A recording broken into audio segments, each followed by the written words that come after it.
All right, it is currently 6:10 and sunrise is at 6:40. So this is a pretty good low light test. You can see the glow of the sunlight behind me.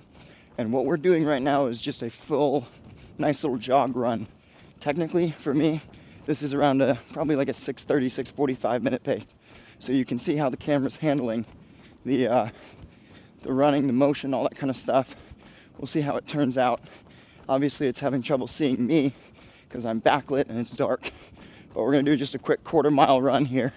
Just kind of give you an idea of, actually it's gonna be a half mile, but so there's the cameras. I'm passing lights, coming up to a car right now, so kind of slip in and out of it.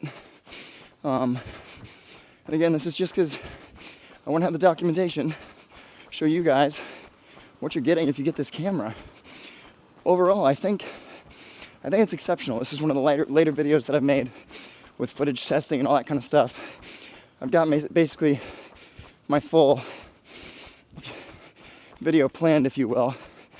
I just didn't have anything for this. So I will say it's not as comfortable to like hold it out as some of the other ones because I have to hold it farther out if I was trying to run with this regularly, but it's also not terrible. I think my arms are just tired because I already ran 9 miles this morning and coming down to the end of it. So, all right, I'm gonna come up this way. The sunrise is in front of me. Oh, it's gorgeous. Oh my goodness. Let me just show you this. Wow.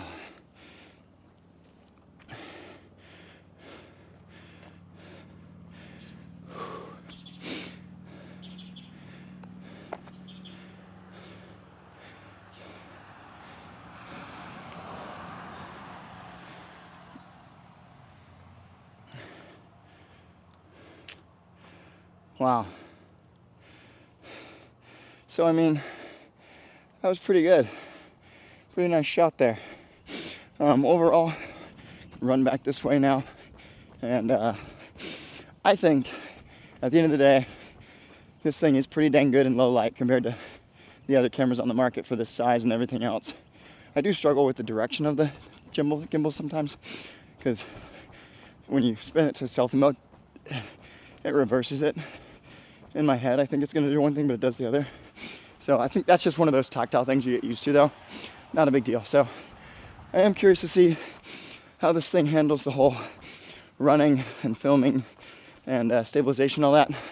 One thing that is a problem for me with this is it's not reusable footage. Like I can't make shorts out of this as easily because of the vertical aspect ratio. So that's a slight problem, but maybe something I could overcome just because of the other value. I don't know, we'll see. Now the gimbal is, I'm trying to get it to turn with me. Oh, see, it's the other way when you do that. Such an interesting little thing to sort out. Ooh, what that was wood. All right, so which way? Yeah, there you go. It's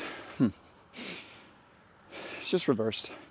You press to the right on the gimbal and it goes left, and you press to the left and it goes right, and that throws me off. But that's because if you spin it, then it would be directionally appropriate. It's kind of weird that way. Anyway, it's definitely something you can get used to, but my goal was just to give everybody as much footage as you needed to make a buying decision. I know that a lot of times on YouTube we do all these like super short, fast, fun edits and try and make it dynamic and entertaining, but at the end of the day, people want to be able to see like, what are you just getting with the camera? You know, what are you gonna do if it's just like this long form video? What's the stuff that you're working with? And I think this does a much better job of showing that. So I'm gonna do a quick push in, turn around here, just because I think it's gorgeous. And we'll let you guys see how that handles it in low light. Wow. So,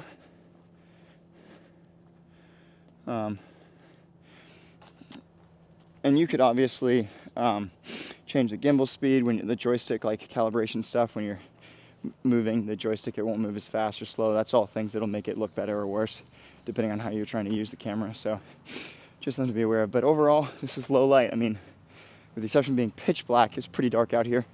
And this camera's doing an exceptional job. So there you go. Hopefully that's the information you need to make a better buy, and we'll finish this review.